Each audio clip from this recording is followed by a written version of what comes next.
Hello Indian economic service aspirants.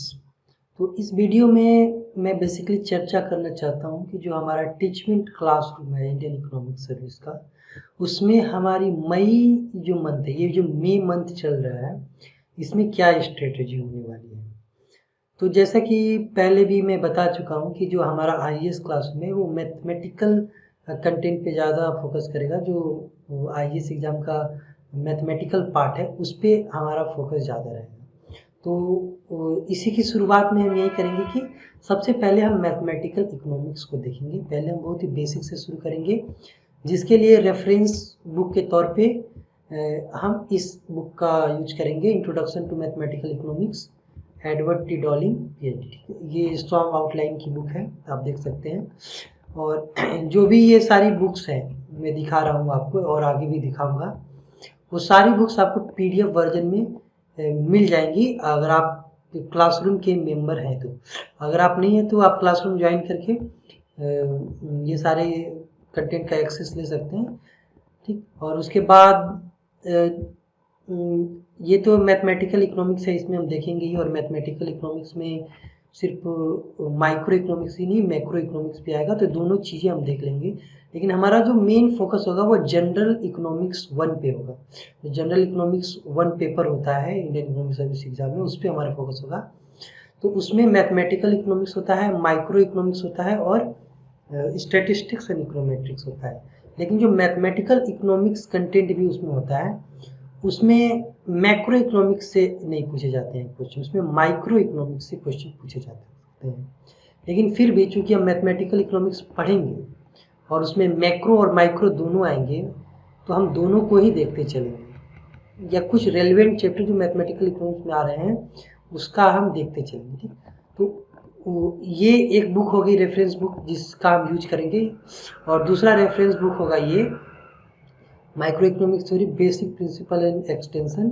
ये book Nicolson and Snyder की book है। अगर आपने, बहुत लोगों ने तो पढ़ा भी होगा।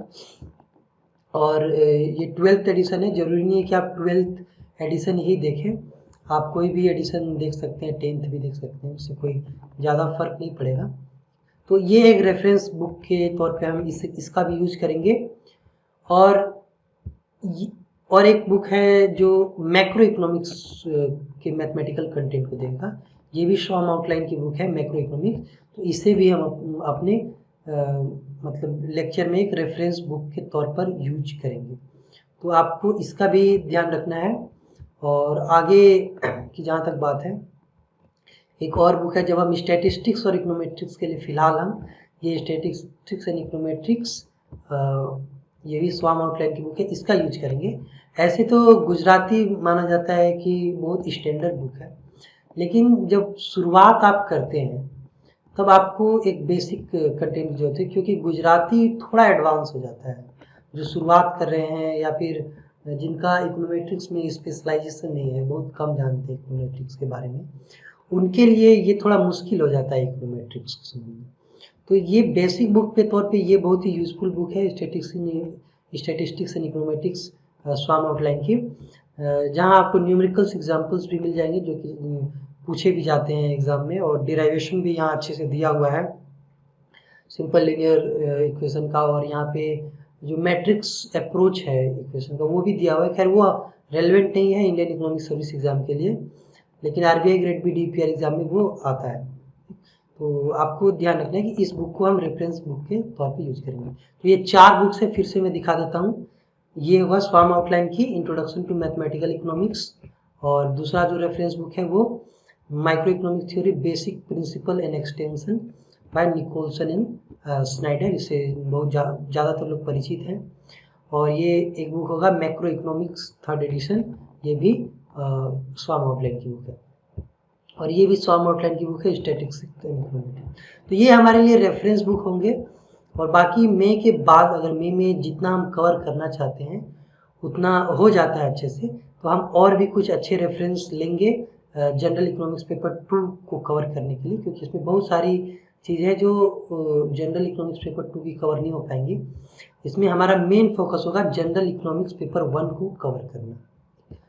अगले महीने में हम जनरल इकोनॉमिक्स पेपर 2, 3 और 4 को देखेंगे, क्योंकि ये सबसे डिफिकल्ट पोर्शन होता है, वो आपका जनरल इकोनॉमिक्स 1 ही होता है।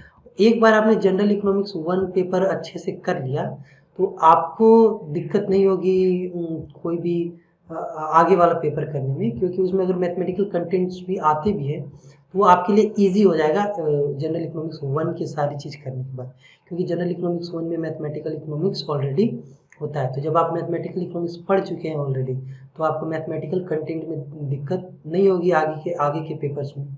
तो आगे के पेपर्स में ज़्यादातर चीज़ें जो रह जाएंगी नहीं, वो थियोरेटिकल कंटेंट ही रह जाएंगी। तो वंस एक बार हम मैथमेटिकल कंटेंट को देख ले पूरा, इंक्लूडिंग स्टैटिस्टिक्स एंड इकोनोमेट्रिक्स, उसके बाद हम थियोरेटिकल पे फोकस करेंगे, क्योंकि थियोरेटिकल चीज़ें ज़्यादातर लोग कर ही लेते हैं, खुद से भी कर लेते हैं, लेकिन मैथमेटिकल में आपको थोड़ी हेल्प की ज़रूरत पड़ सकती है, क्योंकि बहुत सारी ऐसी चीज़ें हो सकती है जो आपको तुरंत देख के समझ में ना आए जो क्वेश्चन पेपर में, लेकिन थोड़ा सा हिंट्स दिया जाए, आपको थोड़ा सा हेल्प किया जाए तो आप समझ लेंगे। और कुछ लोगों के लिए तो एकदम नया ही लगता है, क्योंकि वो शायद उनका बैकग्राउंड एजुकेशनल जो है वो उतना अच्छा नहीं है मैथमेटिक्स को लेकर, तो उनके लिए थोड़ा दिक्कत हो सकता है।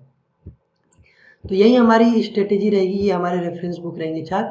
और जो मेन चीज़ है स्ट्रेटेजी के बारे में, कि जो भी लेक्चर आपको अपलोड करके दी जाएगी क्लासरूम में, उस लेक्चर के बेसिस पे आपसे कुछ क्वेश्चंस पूछे जाएंगे, और उस क्वेश्चन को आपको करके सबमिट करना है। आपको 1-2 या कुछ दिन का समय दिया जाएगा कि आप जब भी एक असाइनमेंट के रूप में आप उसे कंप्लीट करें और उसे सबमिट करें, उसका इवैल्यूएशन होगा।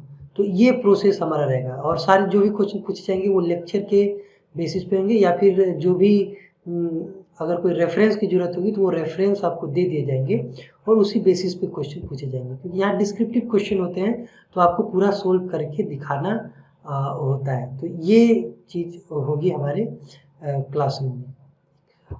और अगर आपके पास कोई क्वेश्चन है क्लासरूम से रिलेटेड तो आप पूछ सकते हैं कमेंट बॉक्स में, या फिर आप क्लासरूम के मेंबर ऑलरेडी हैं तो क्लासरूम के टीचमेंट ऐप के चैट बॉक्स में आप इस चीज़ पर डिस्कशन कर सकते हैं कि हम लोग कैसे आगे बढ़ेंगे। तो चलिए, उम्मीद करता हूँ आपको कुछ मेरी बात समझ में आई होगी, और बस यही कहूँगा कि अगर आप क्लासरूम के मेंबर नहीं हैं तो टीचमेंट ऐप डाउनलोड करें और क्लासरूम आईडी यूज करके जो भी रेलेवेंट क्लासरूम में आपके लिए उसको ज्वाइन कर ले। सारा डिटेल डिस्क्रिप्शन बॉक्स में आपको मिल जाएगा। Thank you. ये वीडियो